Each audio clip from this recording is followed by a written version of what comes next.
नमस्कार दोस्तों, मैं राकेश श्रीवास्तव। हमारे YouTube चैनल में आप सभी का स्वागत है। क्या मुंबई के बॉलीवुड को उत्तर प्रदेश में शिफ्ट करने की साजिश चल रही है?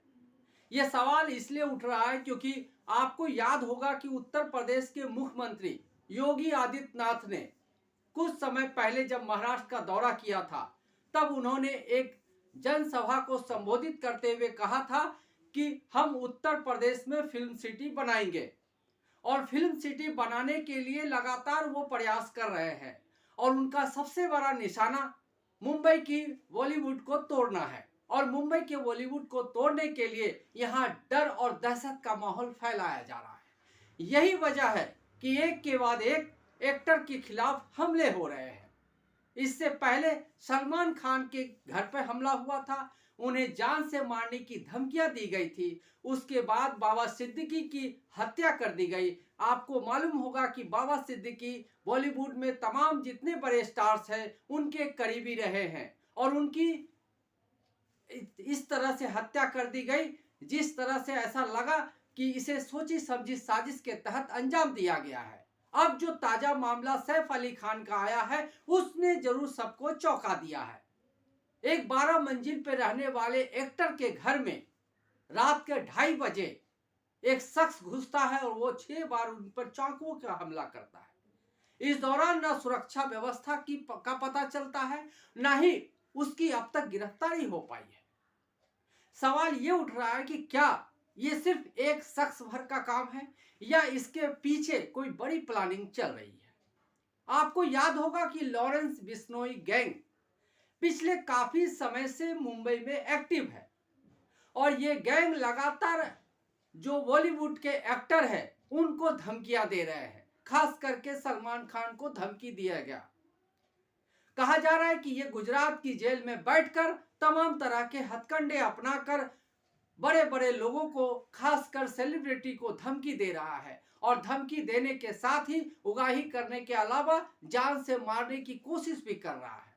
और इसी कोशिश का नतीजा था कि बाबा सिद्दीकी की हत्या कर दी गई। अभी 2 दिन पहले जब सैफ अली खान के घर पर यह हमला हुआ और उन पर जानलेवा हमला हुआ, उसके बाद उसके अगले ही दिन शाहरुख खान के बंगले के पास एक अन्य संदिग्ध व्यक्ति को उनके घर की रेकी करते हुए देखा गया। सवाल यह उठ रहा है कि आखिर यह अचानक से एक के बाद एक मामला कैसे सामने आ रहा है। क्यों बॉलीवुड के उन तमाम बड़े स्टार को निशाना बनाया जा रहा है जो हाल के कुछ वर्षों में सबसे बड़े स्टार रहे हैं, जिनकी फिल्में अरबों रुपयों की कमाई करती रही है। तो क्या ये किसी साजिश के तहत किया जा रहा है? क्या मुंबई की बॉलीवुड को तोड़ने की कोशिश की जा रही है? मुंबई के बॉलीवुड को पूरी तरह से खत्म करने की साजिश पे काम चल रहा है? अगर ऐसा है तभी इसी तरह के मामले लगातार सामने आ रहे हैं, क्योंकि जिस तरह से सैफ अली खान पे हमला हुआ है उसके बाद मुंबई में किसी भी व्यक्ति का सुरक्षित रहना संभव नजर नहीं आ रहा है। एक बड़ा स्टार और एक बड़ी सोसाइटी में रहने वाला, हर तरफ सीसीटीवी कैमरे लगे हुए हैं, सिक्योरिटी गार्ड लगे हुए हैं, उसके बाद भी एक व्यक्ति उनके घर में घुसता है और उन पर जानलेवा हमले करता है। और वो हमले तब होता है जब कुछ दिन पहले ही सैफ अली खान, करीना कपूर, करिश्मा कपूर और उनकी तमाम फैमिली के लोगों ने प्रधानमंत्री नरेंद्र मोदी से दिल्ली में मुलाकात की थी। आप समझ सकते हैं इस परिवार का रुतबा क्या है। प्रधानमंत्री ने इन्हें अलग से मिलने का मौका दिया था और उसके कुछ दिनों के बाद सैफ अली खान पे जानलेवा हमला हो जाता है। तो सबसे दिलचस्प पहलू यह है कि क्या यह सबसे बड़ी साजिश का एक हिस्सा है? क्या बॉलीवुड को खत्म करने के लिए यहाँ के एक एक एक्टर को निशाना बनाया जा रहा है? क्या यही वजह है कि कंगना रनौत लगातार बॉलीवुड के तमाम एक्टर और तमाम निर्देशक के खिलाफ बोलती नजर आती है? क्या अशोक पंडित जैसे निर्देशक जो हमेशा जो बॉलीवुड के तमाम बड़े एक्टर हैं उनके खिलाफ बोलते नजर आते हैं? क्या जो शक्तिमान के एक्टर रहे हैं खन्ना, मुकेश खन्ना, क्या वो इसी साजिश के हिस्से के तहत लगातार बॉलीवुड के जो तमाम बड़े एक्टर हैं उनके खिलाफ बोलते नजर आते हैं? तो ये बात समझना जरूरी है कि महाराष्ट्र में सरकार बदलने के बाद भी जो स्थिति है वो नहीं बदली है। फिलहाल लॉरेंस बिश्नोई गैंग का नाम सामने नहीं आया है, लेकिन माना जा रहा है कि यह हमला किसी एक व्यक्ति या किसी एक दो लोगों की साजिश नहीं हो सकती है, क्योंकि इतने बड़े परिसर में एक बड़ी हाई फाई सोसाइटी में एक 12 मंजिल की घर में जाकर कोई किसी एक्टर के ऊपर हमला करता है, यह सामान्य बात तो नहीं हो सकती है। वो भी तब जबकि देश में डबल इंजन की सरकार चल रही है। महाराष्ट्र में भारतीय जनता पार्टी की गठबंधन वाली सरकार है, केंद्र में भारतीय जनता पार्टी की गठबंधन वाली सरकार है, और इसी गठबंधन वाली सरकार ने तमाम तरह के वादे किए थे, सुरक्षा से लेकर सुविधा तक की। लेकिन सुरक्षा का हाल यह है कि हर दिन नए मामले सामने आ रहे हैं। अब कुछ दिन पहले की बात है, बीड़ के मस्सा जोग गांव में एक सरपंच है संतोष देशमुख, उनकी हत्या कर दी जाती है। वो एक मामले में रंगदारी वसूलने का विरोध कर रहे थे। इस विरोध के बाद जो ये मामला बिगड़ा तो उनको पहले किडनैप किया गया, और किडनैप करने के बाद उन्हें इतना मारा गया कि उनकी मौत हो गई। इस मामले में वाल्मीकि कराड नाम का एक व्यक्ति, जिसे पुलिस लगातार ढूंढ रही थी, महाराष्ट्र की पुलिस भी महान है, एक सामान्य से व्यक्ति को भी ढूंढने में काफी समय लगा देती है। काफी समय, जब 10 दिन गुजर गए, वाल्मीकि कराड ने खुद ही आत्मसमर्पण कर दिया। तब पुलिस ने सांस में सांस आई। कराड के आत्मसमर्पण के बाद और भी कई लोगों की गिरफ्तारी हुई है। इस मामले में शुरू दिन से ही महाराष्ट्र में मंत्री धनंजय मुंडे का नाम सामने आ रहा है। धनंजय मुंडे अजित पवार गुट के जो राष्ट्रवादी कांग्रेस पार्टी है उसके नेता है। अब धनंजय मुंडे का खास आदमी है वाल्मीकि कराड, और जो इस वसूली में शामिल था और जिसके नेतृत्व में, जिसके मार्गदर्शन में संतोष देशमुख का अपहरण किया गया, फिर उसकी हत्या कर दी गई। अब धनंजय मुंडे से लगातार इस्तीफे की मांग की जा रही है विपक्ष की तरफ से, और जो पीड़ित परिवार है उसकी तरफ से लगातार न्याय की मांग की जा रही है। लेकिन अजित पवार ना ही मुख्यमंत्री देवेंद्र फडणवीस इस मामले में अब तक एक कदम आगे बढ़ा पाए हैं। लगातार मांग होने और आरोपों के सबूत भी सामने आने के बाद भी धनंजय मुंडे का इस्तीफा नहीं हुआ है। धनंजय मुंडे को सरकार की तरफ से प्रोटेक्ट किया जा रहा है, उनकी भूमिका को नकारा जा रहा है। महाराष्ट्र में ये चल क्या रहा है, सवाल ये बहुत महत्वपूर्ण है, क्योंकि छोटे मोटे मामले तो हर दिन सामने आ रहे हैं।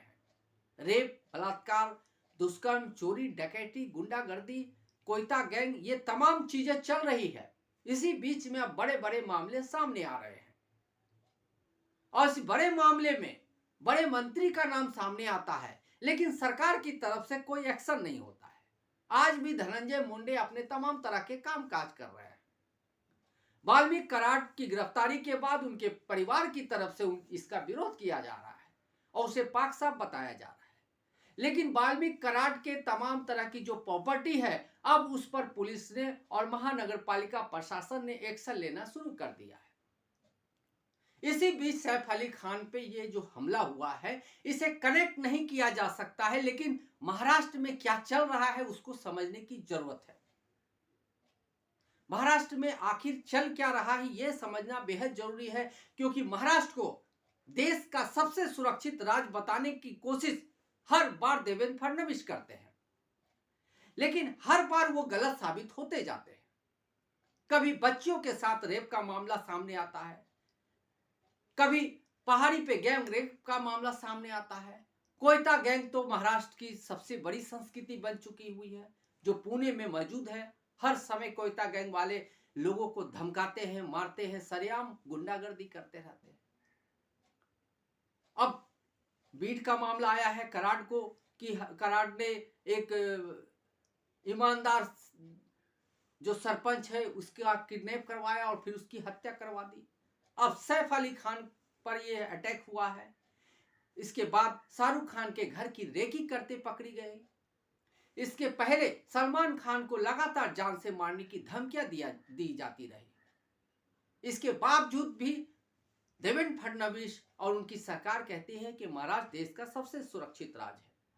आखिर ये कैसी सुरक्षा है कि एक सेलिब्रिटी भी अपने घर में चैन की नींद नहीं सो सकता है। करोड़ों अरबों की फ्लैट है, तमाम हाई प्रोफाइल सिक्योरिटी है, सीसीटीवी कैमरे लगे हैं, लेकिन एक आदमी घर में घुसता है और वो चाकू से 6 बार वार करता है और खुलकर चला जाता है बाहर। और पुलिस अब तक सिर्फ संदिग्धों को ही पकड़ने में लगी हुई है।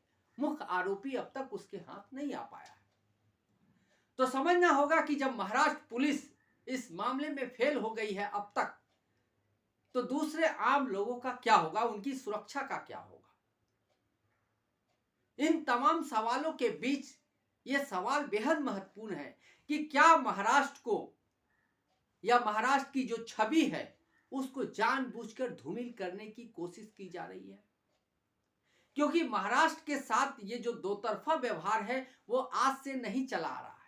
पिछले 2-4 सालों में अगर आपने ध्यान दिया होगा तो महाराष्ट्र में खास करके मुंबई को बदनाम करने की जो एक साजिश चल रही है वो लगातार सामने आ रही है। पहले यहां से तमाम कंपनियों को गुजरात शिफ्ट कर दिया गया, लोगों को बेरोजगारी की आग में झोंक दिया गया और बार बार इस बात का बचाव किया गया कि किसी भी कंपनी को महाराष्ट्र से बाहर नहीं भेजा गया। इसके लिए विपक्षी दलों को ही और उनकी सत्ता के काल को ही दोषी ठहराया गया। लेकिन यह सच है कि महाराष्ट्र में जब भी एनडीए की सरकार रही है, महायुति की सरकार रही है, उस दौरान बड़ी संख्या में कंपनियां दूसरे राज्यों में शिफ्ट हुई है, जिसमें गुजरात का नाम सबसे ऊपर आता है। उसके बाद बॉलीवुड पे खास नजर पड़ी हुई है। इस बॉलीवुड को तोड़कर इसे उत्तर प्रदेश में शिफ्ट करने का एक प्लान चल रहा है और इस प्लान पे लगातार काम हो रहा है। यह महाकुंभ का ये जो भव्य आयोजन है यूं ही नहीं हुआ है। इस आयोजन को भव्य बनाने का एक जो पुराना आप कहें तो एक प्लानिंग के तहत इसे भव्य बनाने की और इसे विश्व लेवल पे व्यापक बनाने की कोशिश हुई है। यह दिखाने के लिए कि महाराष्ट्र से अच्छा उत्तर प्रदेश है और उत्तर प्रदेश में इतनी बड़ी व्यवस्था की जा सकती है।